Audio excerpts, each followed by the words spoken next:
सोचिए, एक लैब में दो टेस्ट ट्यूब्स हैं। दोनों में एक रंगीन लिक्विड है। मान लीजिए एक में हेक्सेन और दूसरे में हेक्सीन। ठीक है।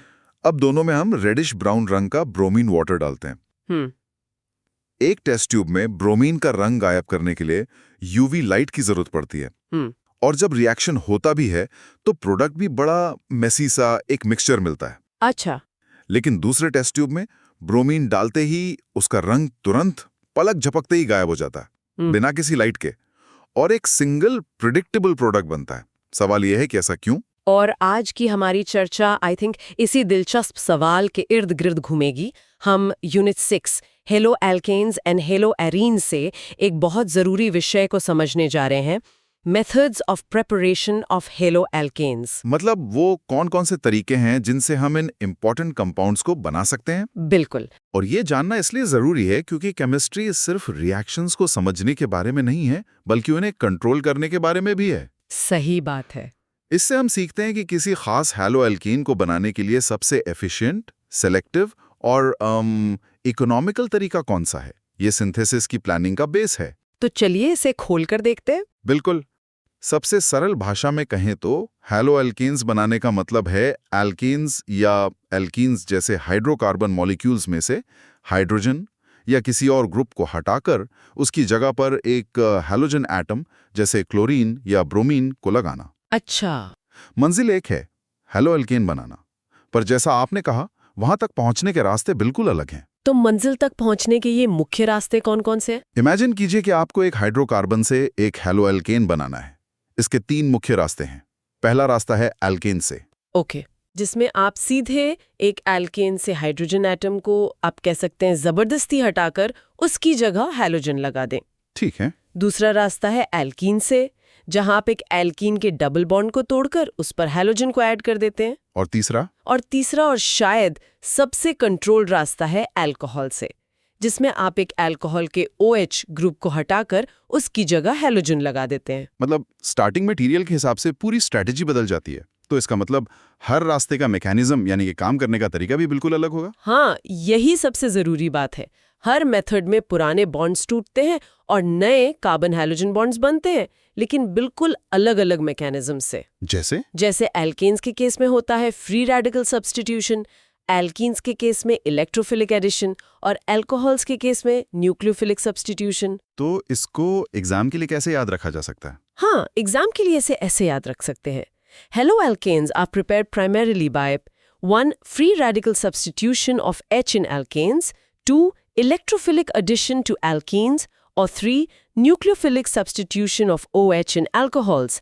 Each method suitable for different substrate types and reaction conditions. यहाँ पर एक आम गलतफहमी हो सकती है। लोग सोच सकते हैं कि हेलो एल्केन बनाना है तो कोई भी तरीका इस्तेमाल कर लो, क्या फर्क पड़ता है? और यही वो मिसअंडरस्टैंडिंग है जिसे ठीक करना जरूरी है। ऐसा बिल्कुल नहीं है।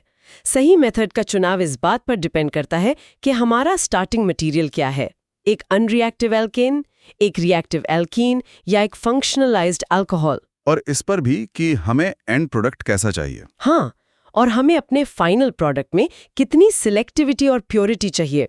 हर रास्ते की अपनी कीमत है और अपना फायदा है। ये अलग अलग रास्ते वाली एनोलॉजी बहुत दिलचस्प है। क्या हम इसे थोड़ा और विस्तार से समझ सकते हैं? जरूर। हैलो एल्केन्स बनाने के इन तरीकों को एक ही मंजिल तक पहुंचने के 3 अलग अलग रास्तों की तरह सोचें। ओके। पहला रास्ता है फ्री रेडिकल सब्स्टिट्यूशन, जिसे हम कह सकते हैं द लॉन्ग अनप्रिडिक्टेबल रोड। ये एक लंबा और ऊबड़ खाबड़ रास्ता है। ठीक है। आप एक बहुत ही स्टेबल अनरिएक्टिव एल्केन से शुरू करते हैं जो आसानी से रिएक्ट नहीं करना चाहता। यूवी लाइट एक चिंगारी की तरह काम करती है और हैलोजेंस जैसे Cl2 या Br2 को फ्री रेडिकल्स में तोड़ देती है। ये फ्री रेडिकल्स क्या होता है? ये फ्री रेडिकल्स बहुत ही अनस्टेबल और हाइपर रिएक्टिव स्पीशीज होते हैं। फिर ये रेडिकल्स किसी तेज रफ्तार आउट ऑफ कंट्रोल गाड़ी की तरह एल्केन से टकराकर एक हाइड्रोजन को रिप्लेस कर देते हैं। अच्छा, और क्योंकि ये टक्कर रैंडम और आउट ऑफ कंट्रोल है, इसलिए प्रोडक्ट भी अनप्रेडिक्टेबल मिलता है। प्रिसाइसली, ये तरीका नॉन सिलेक्टिव है। वो रेडिकल मॉलिक्यूल में कहीं भी अटैक कर सकता है, जिससे 1-क्लोरोहेक्सेन, 2-क्लोरोहेक्सेन, 3-क्लोरोहेक्सेन, यहाँ तक कि डाइक्लोरोहेक्सेन जैसे प्रोडक्ट्स का एक पूरा मिक्सचर मिल जाता है। समझ गया। अब दूसरा रास्ता? दूसरा रास्ता है एडिशन टू एल्कीन्स, यानी द डिटॉर वाया ब्रिज। ये एक डिटॉर लेने जैसा है। एल्कीन का डबल बॉन्ड एक कमजोर पुल की तरह है जो इलेक्ट्रॉन से भरपूर है। ठीक है। हैलोजन मॉलिक्यूल जैसे Br2 इस पुल पर आता है, पुल टूटता है और हैलोजन के दोनों एटम्स पुल के दोनों सिरों पर जुड़कर इसे एक मजबूत सिंगल बॉन्ड वाले पुल में बदल देते हैं। अच्छा, तो यहाँ पर रिएक्शन सिर्फ उसी कमजोर पुल यानी डबल बॉन्ड पर ही होगा, कहीं और नहीं। एग्जैक्टली। इसीलिए ये बहुत प्रिडिक्टेबल और रीजियो सेलेक्टिव है। रीजियो सेलेक्टिव का मतलब है कि रिएक्शन किसी खास रीजन या जगह पर ही होता है। राइट। ब्रोमीन एटम्स सिर्फ डबल बॉन्ड वाले कार्बन्स पर ही जुड़ेंगे, मॉलिक्यूल में कहीं और नहीं। और तीसरा रास्ता, द डायरेक्ट रोड। और तीसरा रास्ता है सब्स्टिट्यूशन फ्रॉम अल्कोहल्स, यानी द डायरेक्ट सर्जिकल रोड। ये सबसे सीधा और कंट्रोल्ड रास्ता है। अल्कोहल का OH ग्रुप एक गलत दिशा के मार्कर जैसा है जिसे आप हटाना चाहते हैं। तो इसको हटाने के लिए आप PCl3 या SOCl2 जैसा एक स्पेसिफिक रिएजेंट इस्तेमाल करते हैं जो एक सर्जन की स्कैल्पल की तरह काम करता है। वो सिर्फ OH ग्रुप को हटाकर उसकी जगह हैलोजन लगा देता है, मॉलिक्यूल के किसी और हिस्से को छुए बिना। ये बहुत ही सिलेक्टिव और क्लीन रिएक्शन है। यहाँ से एक बात साफ होती है कि केमिस्ट्री में रास्ता उतना ही जरूरी है जितनी मंजिल। इन कॉन्सेप्ट्स को बनाने के पीछे जरूर कोई बड़ी वजह होगी। बिल्कुल, और वो वजह है प्रैक्टिकलिटी। ये कॉन्सेप्ट्स इसीलिए बनाए गए ताकि हम सस्ते और आसानी से मिलने वाले स्टार्टिंग मटेरियल्स जैसे एल्केन्स, एल्कीन्स और अल्कोहल से कंट्रोल्ड तरीके से जरूरी हेलो एल्केन्स बना सकें। राइट। इसके बिना तो इंडस्ट्रियल स्केल प्रोडक्शन पॉसिबल ही नहीं है। हाँ, या एग्जाम में सिंथेसिस के मल्टी स्टेप प्रॉब्लम्स को सॉल्व नहीं कर सकते। चलिए अब उन लैब एक्सपेरिमेंट्स पर वापस आते हैं जिनका जिक्र हमने शुरू में किया था। सबसे पहले वो तरीका जिसमें यूवी लाइट की जरूरत पड़ी थी, द लॉन्ग अनप्रेडिक्टेबल रोड। हाँ, वो है free radical substitution of alkanes. जब आप हेक्सेन, जो एक एल्केन है, में ब्रोमीन, जो रेडिश ब्राउन होता है, डालकर उस पर यूवी लाइट डालते हैं तो ब्रोमीन का रंग धीरे धीरे फीका पड़ने लगता है, जिससे पता चलता है कि रिएक्शन हो रहा है। एग्जैक्टली। यूवी लाइट की एनर्जी ब्रोमीन मॉलिक्यूल यानी Br2 को तोड़कर दो ब्रोमीन रेडिकल्स Br डॉट बनाती है। ये रेडिकल्स बहुत ज्यादा रिएक्टिव होते हैं क्योंकि उनके पास एक अनपेयर्ड इलेक्ट्रॉन होता है। रुकिए, ये रेडिकल क्या चीज है? ये नॉर्मल एटम या आयन से कैसे अलग है? बहुत अच्छा सवाल है। एक रेडिकल एक एटम या मॉलिक्यूल होता है जिसके पास एक अकेला अनपेयर्ड इलेक्ट्रॉन होता है। इसकी वजह से वो बहुत अनस्टेबल और बेहद रिएक्टिव होता है। ओके, वो किसी शांत मॉलिक्यूल से टकराकर उसका इलेक्ट्रॉन छीनने की कोशिश करता है, जिससे एक चेन रिएक्शन शुरू हो जाता है।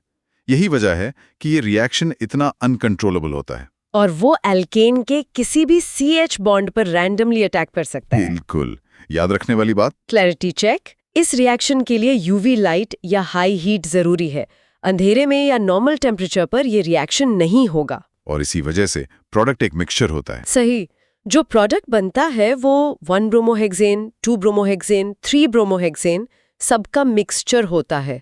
मुझे याद है कॉलेज के लैब में हमने फ्री रेडिकल क्लोरिनेशन किया था और आखिर में प्रोडक्ट्स को गैस क्रोमैटोग्राफी से सेपरेट करने में जितना समय लगा उतना रिएक्शन करने में भी नहीं लगा था। ओह, तब समझ आया कि सिलेक्टिविटी असल में कितनी जरूरी है। ठीक है, ये तो समझ आ गया। अब उस दूसरे रिएक्शन पर आते हैं जिसमें रंग तुरंत गायब हो गया बिना किसी लाइट के, वो एल्कीन वाला केस। वो है इलेक्ट्रोफिलिक एडिशन टू एल्कीन्स। जब आप 1 ब्यूटीन, जो एक एल्कीन है, में ब्रोमीन वाटर डालते हैं तो ब्रोमीन का रंग तुरंत गायब हो जाता है बिना किसी यूवी लाइट के। Clarity check 2। यहाँ ऐसा क्यों हुआ? एल्केन तो बिना लाइट के रिएक्ट नहीं कर रहा था, पर एल्कीन ने तुरंत कर लिया। डबल बॉन्ड में ऐसा क्या खास है? बहुत बढ़िया सवाल है। देखिए, एल्कीन के सारे CH और CC बॉन्ड्स सिग्मा बॉन्ड्स होते हैं जो बहुत मजबूत और स्टेबल होते हैं। उन्हें तोड़ने के लिए यूवी लाइट जैसी हाई एनर्जी चाहिए। राइट। लेकिन एल्कीन में C डबल बॉन्ड में एक सिग्मा बॉन्ड और एक पाई बॉन्ड होता है। ये पाई बॉन्ड सिग्मा बॉन्ड के ऊपर और नीचे इलेक्ट्रॉन क्लाउड की तरह फैला होता है। ये इलेक्ट्रॉन्स लूजली हेल्ड होते हैं और एक्सपोज्ड होते हैं। अच्छा। इसलिए जब Br2 मॉलिक्यूल पास आता है तो एल्कीन का इलेक्ट्रॉन रिच पाई बॉन्ड उस पर हमला कर देता है और रिएक्शन शुरू हो जाता है। इसे इलेक्ट्रोफिलिक एडिशन इसलिए कहते हैं क्योंकि एल्कीन का डबल बॉन्ड जो इलेक्ट्रॉन से भरपूर है एक इलेक्ट्रोफाइल यानी इलेक्ट्रॉन लवर जैसे Br2 को अपनी तरफ खींचता है। तो ये रिएक्शन बहुत ज्यादा सिलेक्टिव हुआ। बिल्कुल, ये रिएक्शन बहुत सिलेक्टिव होता है और इसमें सिर्फ एक ही मेन प्रोडक्ट बनता है 1,2-डाइब्रोमोब्यूटेन। ब्रोमीन एटम्स सिर्फ और सिर्फ डबल बॉन्ड वाले कार्बन्स पर ही जुड़ते हैं। वो मॉलिक्यूल के किसी और हिस्से को डिस्टर्ब नहीं करते। और तीसरा सबसे सर्जिकल तरीका अल्कोहल से, वो है सब्स्टिट्यूशन फ्रॉम अल्कोहल्स। जब 1-ब्यूटेनॉल जो एक प्राइमरी अल्कोहल है को PCl3 यानी फास्फोरस ट्राइक्लोराइड जैसे रिएजेंट के साथ मिक्स करते हैं तो रिएक्शन में हीट निकलती है और 1-क्लोरोब्यूटेन का एक सिंगल स्पेसिफिक प्रोडक्ट बनता है। तो इसका मतलब PCl3 सिर्फ OH ग्रुप को टारगेट करता है और किसी को नहीं। हाँ, PCl3 का काम ही यही है। वो सिर्फ OH ग्रुप को क्लोरीन से रिप्लेस करता है, मॉलिक्यूल के किसी और CH बॉन्ड को नहीं छूता। ये मेथड बहुत टारगेटेड है। इससे एक और बात साफ होती है। हाँ, मेथड का चुनाव हमेशा स्टार्टिंग मटेरियल पर डिपेंड करता है। अगर आपके पास अल्कोहल है तो फ्री रेडिकल वाला रास्ता अपनाने का कोई मतलब नहीं है। इस अल्कोहल वाले मेथड में क्या कोई और भी ऑप्शंस होते हैं या PCl3 ही अकेला रिएजेंट है? नहीं, यहाँ हमारे पास कई ऑप्शंस हैं और सही रिएजेंट का चुनाव भी बहुत मायने रखता है। PCl3 एक अच्छा ऑप्शन है, लेकिन लैब में अक्सर थायोनिल क्लोराइड यानी SOCl2 को सबसे ज्यादा प्रेफर करते हैं। अच्छा, उसका क्या कारण है? इसका कारण बहुत प्रैक्टिकल है। जब SOCl2 रिएक्ट करता है तो बाय प्रोडक्ट्स बनते हैं SO2 सल्फर डाइऑक्साइड और HCl हाइड्रोजन क्लोराइड। और ये दोनों गैस होते हैं तो वो अपने आप निकल जाते हैं रिएक्शन से। एग्जैक्टली तो ये रिएक्शन मिक्सचर से अपने आप बाहर निकल जाते हैं और हमें लगभग प्योर प्रोडक्ट मिलता है जिसे प्यूरिफाई करना बहुत आसान हो जाता है। ये तो बहुत क्लेवर डिजाइन है, मतलब प्रोसेस की एफिशिएंसी बढ़ जाती है। बिल्कुल, इंडस्ट्रियल केमिस्ट्री में यही सब छोटी छोटी चीजें बहुत मैटर करती हैं। तो क्या रियल वर्ल्ड में इंडस्ट्री में भी ये मेथड्स इतने ही इंपॉर्टेंट हैं? बिल्कुल, इसका सबसे बड़ा और क्लासिक एग्जाम्पल है PVC पॉलीवाइनल क्लोराइड का प्रोडक्शन। हाँ, जो पाइप्स और फ्लोरिंग में यूज होता है। हाँ, और अनगिनत चीजों में इस्तेमाल होता है। PVC बनाने के लिए हमें उसका मोनोमर वाइनल क्लोराइड यानी C2H3Cl चाहिए होता है। इसे बनाने के लिए industry addition to alkenes method का इस्तेमाल करती है। वो एथीन C2H4 पर पहले Cl2 ऐड करते हैं और फिर उसे प्रोसेस करके वाइनल क्लोराइड बनाते हैं। वो फ्री रेडिकल मेथड क्यों नहीं इस्तेमाल करते? एथीन से एक H हटाकर Cl लगा दें? सुनने में तो आसान लगता है। अगर वो फ्री रेडिकल मेथड यूज करते तो उन्हें वाइनल क्लोराइड के साथ साथ डाइक्लोरोइथेन, ट्राइक्लोरोइथेन और ना जाने क्या क्या बाय प्रोडक्ट्स का एक अनवांटेड मिक्सचर मिलता। राइट, जिसे सेपरेट करना बहुत मुश्किल और महंगा पड़ता। सही बात है। और मजेदार बात यह है कि ईथीन से वाइनल क्लोराइड बनाने का ये इलेक्ट्रोफिलिक एडिशन वाला प्रोसेस इतना एफिशिएंट और क्लीन है कि इसने प्लास्टिक्स इंडस्ट्री में क्रांति ला दी। अगर हमें फ्री रेडिकल मेथड पर डिपेंड करना पड़ता तो PVC शायद इतनी सस्ती और आम चीज कभी नहीं बन पाती। वेट अ मिनट, तो इसका मतलब ये हुआ कि फ्री रेडिकल सब्स्टिट्यूशन, जो सुनने में और किताबों में सबसे पहला रिएक्शन लगता है, असल में प्रैक्टिकल सिंथेसिस के लिए सबसे बेकार तरीका है। अब आपने बिल्कुल सही नस पकड़ी है। ये एक काउंटर इंट्यूटिव फैक्ट है। लगता है कि फ्री रेडिकल सब्स्टिट्यूशन एक सीधा तरीका है, लेकिन सिंथेसिस के लिए इसे बहुत कम प्रेफर किया जाता है, खासकर जब आपके पास दूसरे रास्ते मौजूद हों। पर ऐसा क्यों? बस सिलेक्टिविटी की कमी की वजह से? हाँ, मुख्य कारण नॉन सिलेक्टिविटी ही है। इससे प्रोडक्ट्स का मिक्सचर मिलता है जिन्हें अलग करना मुश्किल और महंगा होता है, और डिजायर्ड प्रोडक्ट की यील्ड भी कम हो जाती है।